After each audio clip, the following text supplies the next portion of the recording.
I remember there was a time in South Africa when this thing foreigners must go abahambe was at the top of its level. I was probably one of the few people who was speaking about if foreigners go out of South Africa, a lot of South African families will go hungry. A lot of South African people will be unemployed, and there's a possibility that the economy might collapse because these people have businesses here and they contribute to the economy. They contribute to hiring South Africans. I was one of the few people who was speaking about that. And the hate I was getting on TikTok, on YouTube, people were even calling me a traitor for just letting them know that no, foreigners have businesses here and they take care of South African economy here. But hey, I want you guys to listen to Mr. Gayton Mchenzie explain to you guys that foreigners do have businesses in South Africa. Take a listen. This morning I was in a plane with a gentleman from Zimbabwe. He lives in South Africa and he's giving jobs to 24 South Africans in his company. And I said to him, and he said, hey, I was scared to take a picture with you. To ask for a picture, I said, why? He said, I thought you were going to say Abahambe. I said to him, are you here legally? He says, yes. And that's when he told me the story about the jobs. Yeah, you heard Mr. Gayton Mchenzie, right? And he's speaking about just one story of a guy who he was in the same plane with. And the guy is Zimbabwean. And that guy has a business here and he's hired South Africans. That's just one instance. But there's a lot of instances.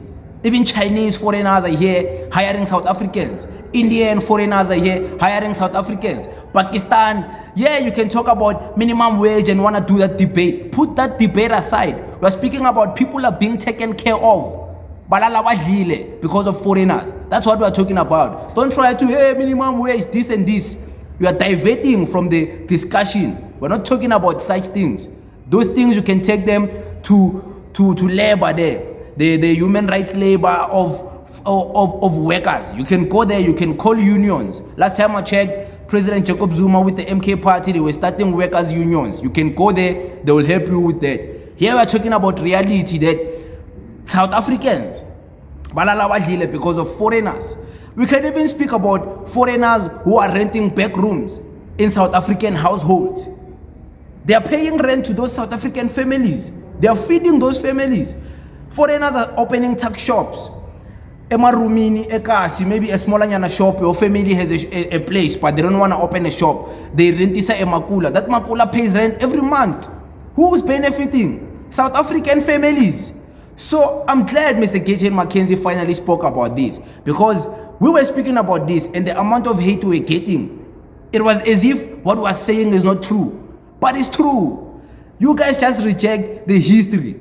You just reject the reality because you're stuck in your emotions. You're stuck in your feelings. You want things to be the way you want them. You don't want things to be the way they are. Things are the way they are, whether you want it to change or not. If the things are the way they are, you are nobody. You are insignificant. You are not a politician. You are not a lawmaker. You are not a president. So who are you to want to make things change, whereby you don't even have a profile on your YouTube channel, on your TikTok channel? You are a nobody. Just accept things are a reality. And reality is that foreigners, they do open businesses here and hire South Africans. Whether you like that or not, it will never change. It's a fact. It's a fact, and it will continue remaining a fact. Whether you choose to believe it or choose to not believe it, it doesn't change that foreigners do have businesses here and hire South Africans. You just even heard your own leader, the #1 knocksman of foreigners must go Abahambe, expose that fact to you guys. So it is what it is. Thank you very much.